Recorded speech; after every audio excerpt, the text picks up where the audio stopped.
Guys আমরা এখন যাচ্ছি রোজার সদাই কিনতে। আমরা এখন রোজার সদাই কিনবো, বুট ছোলা পেঁয়াজু বানাবো না, তারপর হচ্ছে অনেক কিছু এই তার বেসন টেসন কিনতে হবে। আমরা এখন দোকানে যাচ্ছি। আমার একটা চীনা একটা দাদার দোকান আছে, ওনার দোকানে যাচ্ছি। আর আমি কি খাচ্ছি? পান খাচ্ছি।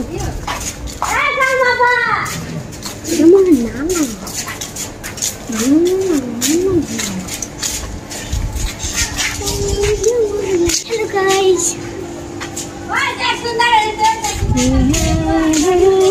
আমাদের পিছনে একটা মানুষ আছে, দুইটা মানুষ। একটা দুটা না তিনটা মানুষ, চারটা মানুষ। আমাদের পিছনে কয়টা মানুষ?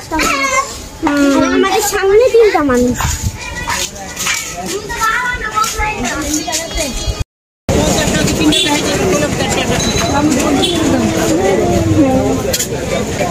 আমরা এখন দোকানে যাবো।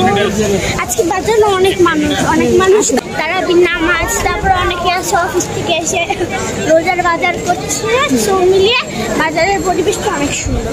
তাই বাজারের পরিবেশটা সুন্দর? আমার কাছে অনেক সুন্দর লাগতেছে। বাজারের পরিবেশটা হচ্ছে এলোমেলো, অনেক ভিড়, সেটা না ভিন্ন বাজারের পরিবেশটা সুন্দর।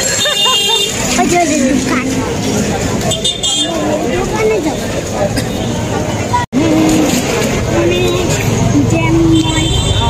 লামদের বাসা থেকে বেরিয়ে সোজা চলে এসেছি মানিকদি বাজার। এখান থেকে আমি টুকিটাকি কিছু বাজার করব। লামকে সঙ্গে করে নিয়ে আসছি, আর ও আমাকে এই দোকানে নিয়ে আসছে। ও নাকি ওনাদেরকে চিনে, তো এই দোকানে চলে আসলাম। এখানে এসে আমি এখান থেকে খেজুর নিলাম, বুট নিলাম, ভেষণ নিলাম, তারপর হচ্ছে ট্যাং নিলাম। এগুলোর প্রাইস মোটামুটি ছিল, ভেষণ নিয়েছিল 100 টাকা কেজি, আর হচ্ছে বুট নিয়েছিল 95 টাকা, তারপর হচ্ছে ট্যাং নিয়েছিল 320 টাকা, খেজুর নিয়েছিল 300 টাকা, তারপর ইসবগুলের ভুসি আমি 50 টাকা নিয়েছি। এইভাবে সব কিছু এখান থেকে অল্প অল্প করে নিয়েছি। আর এই দোকানের বাজার মানে অনেক রকমের বাজারই ছিল, যা রমজানের জন্য যা যা বাজার দরকার সব কিছু এখানে ছিল। তারপর লামকে বললাম কি করবা, ও বলতেছে চলো খালামণি আমি কিছু খাবো। তারপর ওকে নিয়ে গেলাম এই ফাস্টফুডের দোকানে। আর এইখানে তেমন কোনো আইটেম ছিল না। দেখলাম যে ও বলতেছে ও নাকি বার্গার খাবে। এখানে বার্গার ছিল না, পিৎজা ছিল, বাট হচ্ছে ওনাদের দোকান থেকে একজন কর্মচারী এসে বলল যে ওনারা নাকি বার্গার বানিয়ে দিতে পারবে। তারপর বললাম আচ্ছা ঠিক আছে। তারপর লাম তো এখান থেকেই খাবে, না হলে আমরা অন্য দোকানে চলে যেতাম। তারপর এটার ভিতরে গেলাম, গিয়ে আমরা এখন বসবো। বসে ওয়েট করতেছি। ওনাদেরকে বলা হয়েছে যে আমরা কি কি খাবো, তো ওইটার জন্য আমরা ওয়েট করতেছিলাম। আর হচ্ছে ওনারা তৈরি করবে, একটু সময়ের ব্যাপার আছে। তারপর আমরা দুইজন একটু ভিডিও করে নিচ্ছিলাম। আর লাম তো দেখতেছিল চাট কি খাবে না খাবে। তো এইভাবে আমাদের আজকে মোটামুটি ঘোরাঘুরি হয়েছে, বাজার করা হয়েছে। দুইজনে একসাথে থাকলে খুবই মজা হয়। আর লাম তো আমাদের ছোট্ট বেবি, ও তো অনেক সব কিছুই বোঝে না, তারপর অনেক কিছু বলে। তো সব মিলিয়ে আজকের দিনটা খুবই ভালো ছিল, দুইজনে একসাথে কাটালাম। লাম খাবারের মেনু কার্ড দেখতেছিল আর ভ্যান ঠিক করতেছিল মাথার, আর ভাবতেছি যে কখন খাবারটা আসবে সেটা আমি বুঝতে পেরেছি। আর এইদিকে আমারও সময় হয়ে গিয়েছে বাসায় যাওয়ার জন্য। খাবারটা শেষ হলে আমরা চলে যাব, কারণ হচ্ছে আজকে রাতে আবার তারাবি নামাজ পড়তে হবে, তো এই জন্য বাসা তো কাজ থাকবে। তারপর দেখলাম যে খাবারটা চলে এসেছে, এখন লাম খাবারটা শুরু করবে।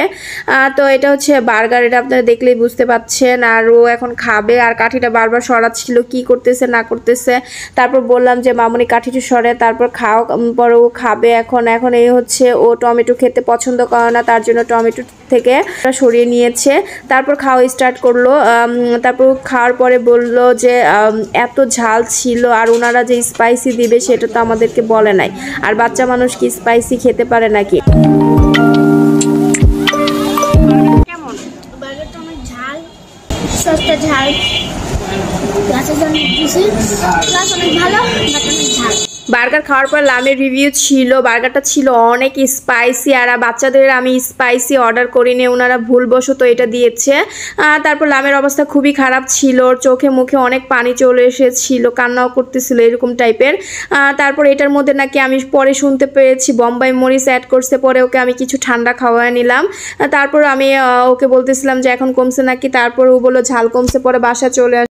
সবাইকে রমজানের অনেক অনেক শুভেচ্ছা। আজকে হচ্ছে ফার্স্ট রমজানের সেহরি খাবে সবাই, তো আজকে আমি এর জন্য মানে বসে আছি, রান্না আমার এখনো শেষ হয়নি, রাত বাজে 1টা, কারণ হচ্ছে সেহরিতে গরম গরম খাবার খাবো, এর জন্য দেরি করে রান্না বসানো হয়েছে।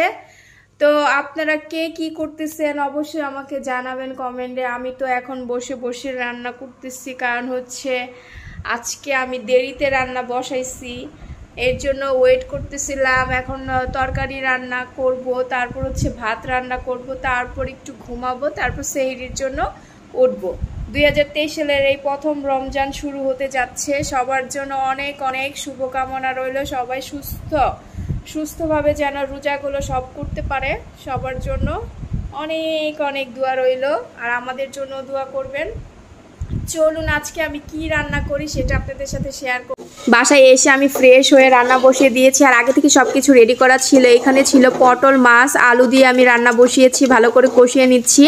আর আরেক চুলা ছিল আমার হচ্ছে চিকেন রান্না, আর এই 2 চুলা একসাথে বসিয়ে দিয়েছি, কারণ হচ্ছে 2 চুলা যদি না বসায় তাহলে রান্না করতে দেরি হয়ে যাবে। মাছের তরকারি আমার প্রায় হয়ে গিয়েছে, আর অন্য চুলায় ছিল চিকেন। তো সব মিলিয়ে আমার রান্না বান্না তাড়াতাড়ি হয়ে গিয়েছে, সব কিছু আগে থেকে করা ছিল। আমার ভিডিওটি এইখানে শেষ। আল্লাহ হাফেজ।